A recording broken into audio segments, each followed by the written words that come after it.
السلام عليكم ورحمة الله وبركاته، كيفكم؟ إن شاء الله تكونوا بألف خير وصحة وسلامة. قبل ما نبدأ قصتنا حبيت أوضح أشياء مهمة في القصة، بحكم إنه مر وقت طويل على تنزيل الجزء الأول من القصة، فأتوقع في ناس كثير نسيت أحداث الجزء الأول، وكمان في ناس جديدة دخلت هذا المقطع ما تعرف الأحداث السابقة ولا الجزء الأول، لذلك ما في داعي ترجعوا للجزء الأول. دمجت الجزء الأول مع الجزء الثاني عشان تصير القصة مكتملة وبس. والله مشاهدة ممتعة.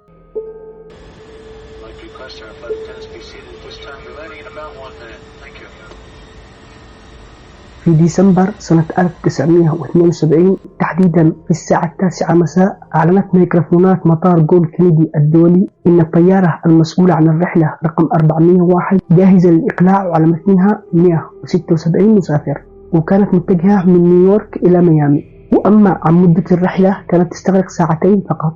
وكانت الطائرة رقم 401 عروسة زمانها، يعني كانت أكبر وأحدث الطائرات في وقتها. وعشان تعرفوا حجمها، كانت الطائرات في وقتها أكبرهم تتسع ل 200 مسافر فقط، لكن الطائرة اللي نتكلم عنها كانت مكونة من طابقين تتسع لأكثر من 400 مسافر. وأما عن قمرة القيادة كانت تتسع ل4 أشخاص، وكانوا هم الكابتن بوبلوف عمره 55 سنة وخبرته تصل لأكثر من 30 ألف ساعة طيران. يعني إذا يوم من الأيام قررت إنك تسافر بطائرة، هذا الطيار اللي تثق في خبرته. المهم دخل قمرة القيادة وجلس على كرسي الكابتن في الجهة اليسار، وبعد ثواني دخل وراها المساعد بيرت وجلس على الكرسي اليمين الخاص بالمساعد. وأما عن الكرسيين اللي وراء كان واحد منهم لمهندس الطيارة دون ريغو، وأخيرا أنجولو دولادو. ما له علاقة في الرحلة، لكن الظاهر إنه كان يشتغل في المطار ويحتاج توصيل. اكتمل العدد أخيرا وبدأ الطيار بوبلوف يرحب بالمسافرين. مجرد ما أخذ أمر الإقلاع من برج المراقبة انطلق. وبعد انطلاق الطائرة كانت الأحوال الجوية من أحسن ما يكون، المسافرين مرتاحين، لا مطبات هوائية ولا شيء يثير القلق. حتى المضيفات الابتسامة ما كانت فارق وجوههم، لدرجة إنه أحد المسافرين كان يدعى شيري إسكو أخذ ورقة وقلم وبدأ يكتب رسالة شكر، وكان ينتظر وصول الطائرة عشان يرسلها بالبريد للخطوط الجوية الشرقية يشكرهم على الرحلة الجميلة والمريحة. وبعد تحليق دام لمدة ساعتين بدأ الكابتن بوبلوف تشاهد مدرج مطار ميامي يستعد للهبوط.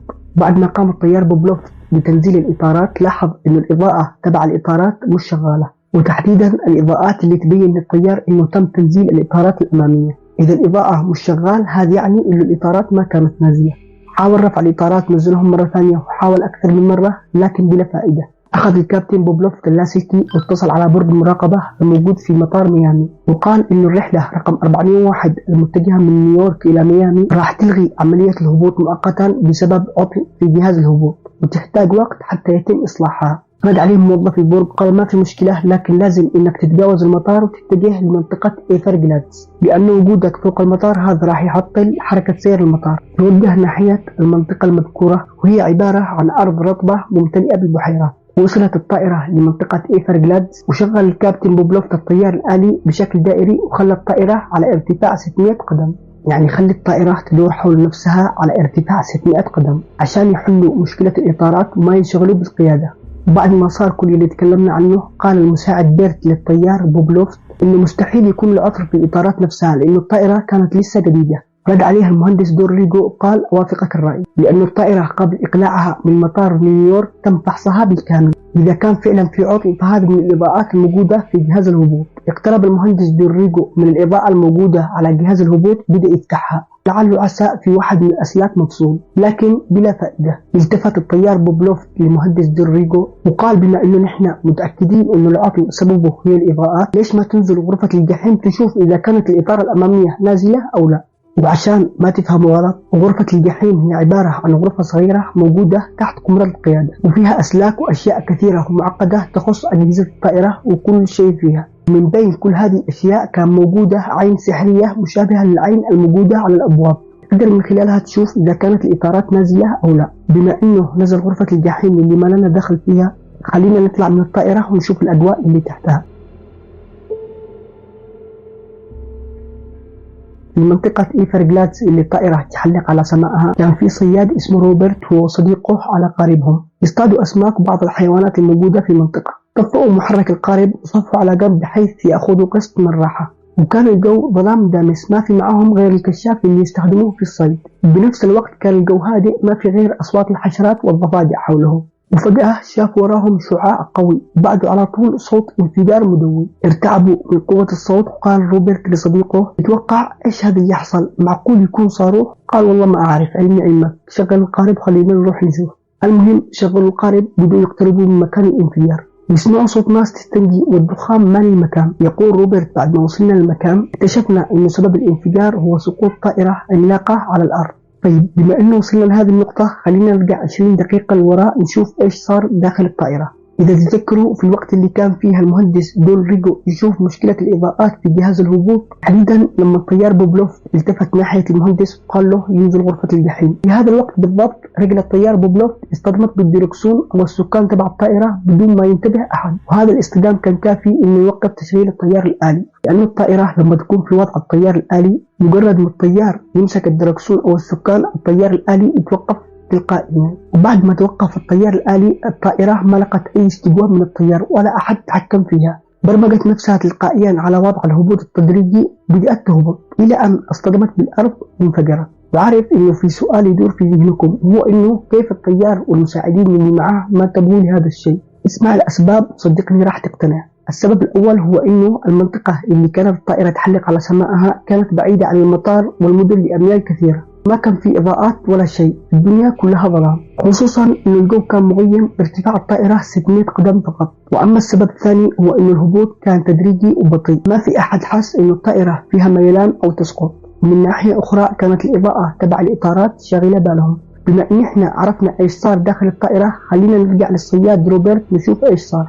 يقول الصياد روبرت: بدينا نتبع الأصوات تقترب منها أكثر وأكثر إلى أن شفنا الطائرة، لكن الشيء اللي كان يقطع القلب هو جثث الناس والمنظر اللي عليهم. في منهم اللي يبكي من الألم، في منهم المصاب والمغمي عليه، في منهم اللي ينازع، وفي منهم اللي مات. بالرغم من كل هذا المنظر اللي يقطع القلب، قدرنا إن إحنا نتحكم بمشاعرنا وبدينا نساعدهم. جمعنا العدد اللي قدرنا عليه من الناس، وبعد نص ساعة أخيرا وصلوا خفر السواحل، بدأوا ينقلوا المصابين بالمروحيات، وطول الليل هم ينقلوا الناس بمروحيات إلى أن طلع النهار. وكان العدد بالضبط 99 شخص مات و77 شخص نجي. من بين الناس اللي ماتوا كان الطيار بوبلوف والمساعد بيرت، وأما أنجلو دولادو نجا من الحادثة، الشخص الرابع اللي ما كان له علاقة بالرحلة. وحتى شيري إسكو الشخص اللي كتب رسالة شكر للخطوط الجوية الشرقية نجا من الحادثة. وبعد التحقيقات أكد المحققين أن الخطأ كان بسبب العامل البشري، وأكدت كمان أن الإطارات كانت نازلة بشكل طبيعي، وأن الإضاءات تبعها هي الخربانة. بعد انتهاء التحقيقات، الشركة المصنعة للطائرة قررت أنها تتحمل كافة المسؤوليات من كل النواحي وتدفع تعويضات لأسر الضحايا والمصابين، وسوت تغييرات كثيرة في مجال تدريب الطيارين عشان تضمن أن الحادثة ما تتكرر مرة ثانية. بحكم أن الطائرة كانت سليمة، تبقى منها قطع أو أجزاء كانت سليمة، وكمان بسبب أن الأرض كانت رطبة الاصطدام ما كان قوي، وانخمدت النار بسرعة، ولهذا السبب في ناس نجوا. بسبب المبالغ الكبيرة اللي دفعتها الشركة، اضطرت أنها تأخذ الأجزاء اللي تبقت سليمة وركبتها على طائرات جديدة من نفس نوع الطائرة رقم 401، وعشان كمان تخفف من التكاليف. إذا كان ببالك أن القصة انتهت هنا، أحب أقول لك لا، الرعب هنا بدأ.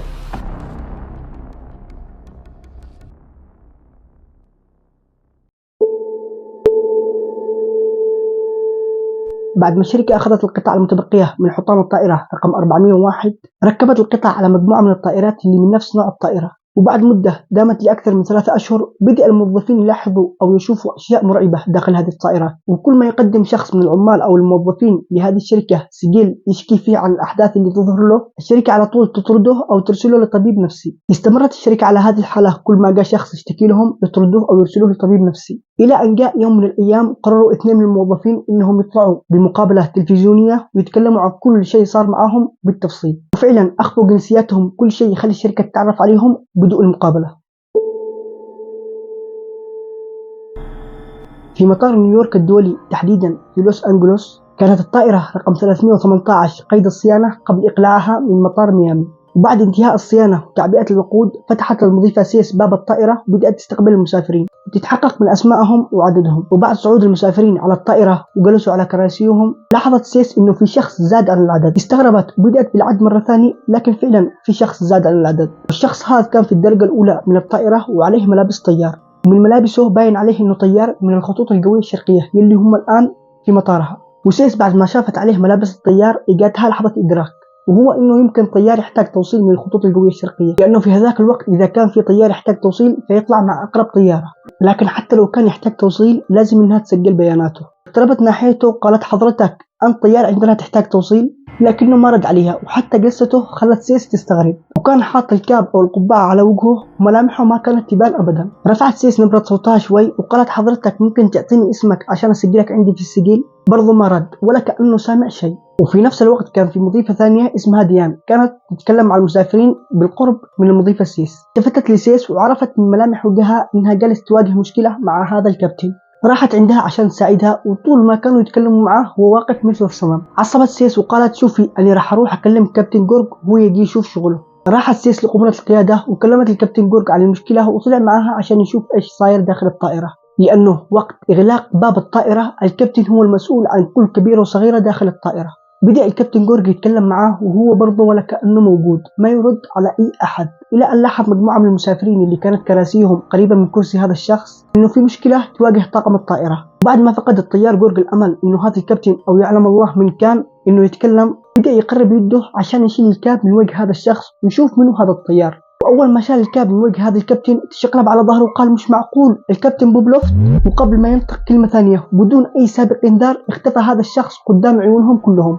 من قوة الصدمة بدأت المضيفة سيس وديان يبكين ويصارخين من الخوف، والمسافرين اللي كانوا يشوفوا إيش المشكلة كلهم خافوا وبدأوا يتكلموا مع بعض بشكل مرعب. وبعد مدة قصيرة أدرك الطيار جورج والمضيفات اللي معاه إنه هذه الرحلة هم المسؤولين عنها، لذلك لازم إنهم يتصرفوا بشجاعة. وفعلا انقسم طاقم الطائرة إلى قسمين، قسم يهدوا المسافرين وقسم يدوروا على هذا الشخص. وبعد ما دوروا عليه بكل أجزاء الطائرة ما شافوا له أي أثر. اعتذر الطيار من المسافرين وأقلع مباشرة قبل ما تطور الحادثة. وتقريبا في نص الرحلة كان في سيدة نائمة على الكرسي تبعها، ومعروف إنه هذا النوع من الطائرات بسبب حجمهم الكبير الكراسي بالعرض عددهم 8 كراسي، بسبب إنه عدد المسافرين ما كان مكتمل كانت أغلب الكراسي فاضية، والمسكينة لسوء حظها كانت مسافرة لوحدها. وقت ما كانت نائمة وسارحة في أحلامها حست إنه في يد مستها من الكتف. صحت من النوم مفزوعة، لكن السبب مش من اليد، ملمس اليد كان خشن وبارد بشكل مش طبيعي. وبعد ما التفتت وشافتها وشافت بشاعتها بدأت تصرخ ملان الطائرة إلى أن فقدت الوعي. والمسافرين من قوة الصدمة والخوف الكل تجمد في مكانه، ما قدروا حتى يرفعوا رؤوسهم. جت بسرعة المضيفة سيس ومعها مضيفة ثانية اسمها جيني وأخذوها لمؤخرة الطائرة عشان يصحوها ويعتنوا فيها. وإذا تتذكروا في بداية الجزء الأول قلت الطائرة من كثر ما هي كبيرة كانت تتكون من دورين. الدور الأول كان يوجد فيه قمرة القيادة والمسافرين والحمامات، وأما الدور الثاني كان عبارة عن مطبخ صغير وصالة، وبالصالة الصغيرة هذه كانت مخصصة لطاقم الطائرة وفيها كذا كم كنبة يرتاحوا عليها. إذا في واحد راح يتنقل بين الدورين كان في مصعدين، واحد مخصص للنزول وواحد مخصص للصعود. المهم بعد ما صحت المسافرة اللي فقدت الوعي من الخوف، لكن حرارتها كانت مرتفعة بشكل مش طبيعي ويدها اليمنى كانت باردة مثل الثلج. تقول المضيفة سيس ما كنا نعرف ايش نعمل، كنا بس منتظرين الطيارة تصل إلى وجهتها عشان ننقلها لأقرب مستشفى. وبعد فترة قصيرة تذكرت المضيفة سيس إنه صديقتها ديان المضيفة الثانية جالسة بالدور الثاني تجهز الأكل. شعرت بقلق على صديقتها وقررت انها تنزل تحت عشان تساعدها وما تخاف. اذا سيس خوافة ديان اكثر منها ب10 مرات. استأذنت من المضيفة جيني وقالت لها انتبهي معاك المريضة، راح انزل اساعد ديان، دقائق بس نجيب الاكل ونكون عندك. قالت المضيفة جيني ما عندي مشكلة، لكن اتمنى انكم ما تتأخروا لانه المريضة قد تصحى باقرب وقت، اخاف عليها. كمان بدأت تحس بالخوف. دخلت سيس المصعد وبدأ ينزل. في نفس الوقت كانت ديان طالعة بالمصعد الثاني عشان تروح تاخذ سيس معاها لانها خافت وحدها. صعدت وبدأت تدور على سيس، لكن سيس كانت تحت بالمطبخ وحدها. وبعد ما دورت ديان على المضيفة سيس داخل أجزاء الطائرة ما شافتها، لكن شافت المضيفة جيني واقفة بآخر الطائرة في معاها مريضة، يعني باين من ملامحها إنه فيها شيء. راحت وبدأت تسألها عن سيس، قالت سيس قبل كم دقيقة استأذنتني وقالت إنها راح تنزل عندي. استغربت ديان لكن ما طولت كثير، ركبت المصعد وبدأ ينزل. وأول ما نزلت تحت بدأت تدور على سيس، ما شافت أي أحد. استغربت وخوفها زاد أكثر، وكمان كان في عندها إحساس إنه المضيفة سيس موجودة في الأدراج راح تسوي فيها مقلب.